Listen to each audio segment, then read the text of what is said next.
Ladies and gentlemen, good evening and welcome to Gashi's Kaman TV, the Tourist Man, Black Africa. A number of Kenyans have been asking me to plunge myself into Kiambu politics and vie for an elective office.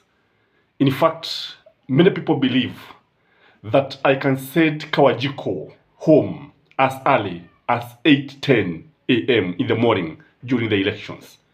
I'm also qualified to vie for a seat in Kikuyu town constituency.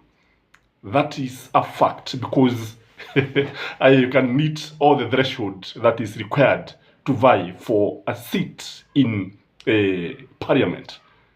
But the greatest challenge is finances.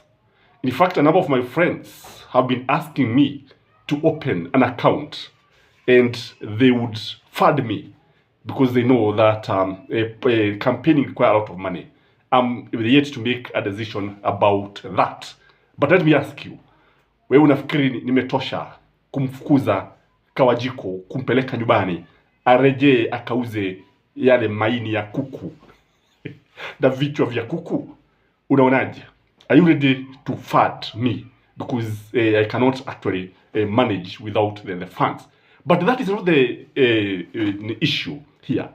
The issue here is, do you think the country is ready for another Kikuyu presidency? Do you think the country is going to accept very soon? That is, we assume that whether Azimio wins or Kenya Kwanza win in 2027, Kikuyus are prepared to present Dedi Nyoro as the presidential candidate. The big question is the country ready? Because if you ask me, it will take more than 100 years before we have another Kikuyu in State House. And I have some own reasons. Nina sababu za kusema hivi na kuamini hivi. When you look at what happened in Kiharu just the other day, when 15 members of parliament declared Dedi Nyoro as their preferred presidential candidate, mambo mengine yamezuka. It was opening a can of red worms. And what has happened is that supremacy battles has continued to rage between Rigathi Gachagua supporters and Dedi Nyoro. This is very, very interesting. Kwa sababu, wale ambao wanamuunga mkono Rigathi Gachagua wanasema no Rigathi Gachagua, no Ruto in 2027. I've been talking to some of these guys and they are saying, if for sure they are sure that William Samoei Ruto is not going to support Rigathi Gachagua in 2032, he is not going to support him in 2027. What do you think, ladies and gentlemen? The other thing is that these supremacy battles zimeletwa na William Samoei Ruto kimakusudi, na zimeletwa katika sehemu za Mlima Kenya kimakusudi, to keep the Gege nation busy and to ensure that the votes are divided. And as I said in the other video, the main objective here is to have the support of the mountain in 2027, kwa sababu William Samoei Ruto anajua vizuri sana amepoteza kura zote za Mlima Kenya, na ili kubaki katika uongozi lazima ajaribu kuleta Dedi Nyoro, kutokana na huyu kijana shupavu mwenye nguvu, kijana ambaye anaonekana akiwa na ugwaji mkono kule Kiharu. And he strongly believe that because he is energetic and youthful, he is likely to rally the Gema nation or the Gege nation behind William Samoei Ruto. But is this going to be achieved? If you ask me, this is a very tall order. And again, what is happening is that the supremacy battles again between Nyeri and Murang'a have reared their ugly face. Wale watu wa Murang'a wanasema lazima yale ambayo yalianzishwa na Kenneth Jido Matiba ambaye alikuwa anawania kiti cha uongozi lazima yatimizwe. Lazima kuwe na rais ambaye ametoka Nyeri. Wengi ambao nazungumza nao wakisema kwamba Kiambu kumewahi kuna Kenyatta 1 and Kenyatta 2.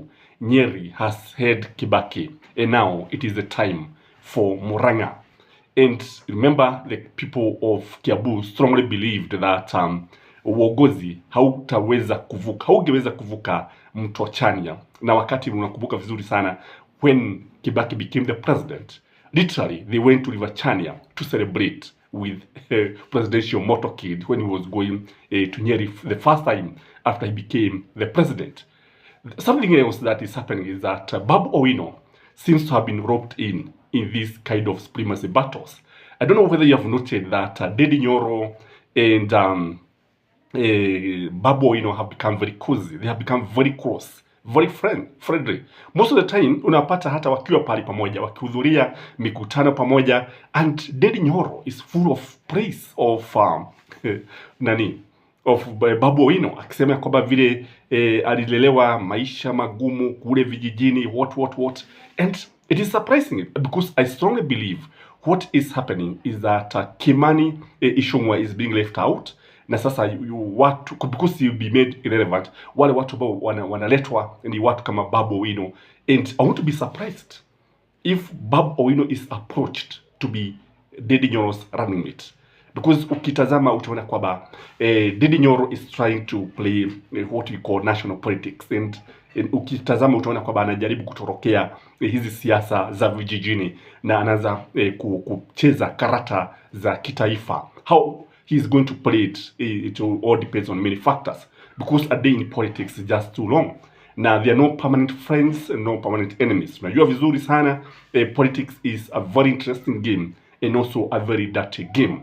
And what we are seeing now is realignment of the Kenyan politics. The year 2024 is going to shape the politics of this nation. Again, we have seen serious divisions in Mount Kenya East. Kuna wale ambao wengine wanauga mkono Rigathi Gachagua, wengine wanamuunga mkono Dedi Nyoro wakisema Dedi Nyoro anatosha, wengine wakisema Rigathi Gachagua amesalitiwa. And this is something else that we need to know. Watu kama Kithure Kindiki hawamuungi mkono Rigathi Gachagua, lakini tunaona wengine sehemu za Meru wakiendelea kumuunga mkono Dedi Nyoro na wengine Rigathi Gachagua. So what are the effects of these divisions in politics? Ni mambo gani ambayo tunaona yanaweza kutokea kutokana na mgawanyiko huu ambao umetokea katika chama cha UDA? The first effect is that 2027 is for Azimio to lose. What do I mean here? That UDA is going to lose the 2027 general elections. Kwa sababu if Gachagua na wale ambao wanamuunga mkono wana hakika ya kwamba William Samoei Ruto atawasaliti, do you think they are going to support William Samoei Ruto? Definitely no. So it means that Azimio, a candidate, will be a sure bet. The second effect is that Azimio now has an upper hand. If I were Azimio, I could have hit the ground running. I've always seen that Azimio's challenge is communication. They need to hit the ground very fast. Na sasa ukitazama utaona kwamba UDA wanajipanga 2032 and Azimio bado hatujajipaga 2027. I think we need to be very, very careful and hit the ground without caring what is going to happen. If it is Kalonzo, let him hit the ground. If it is Raila, let Azimio tell the people it is Raila.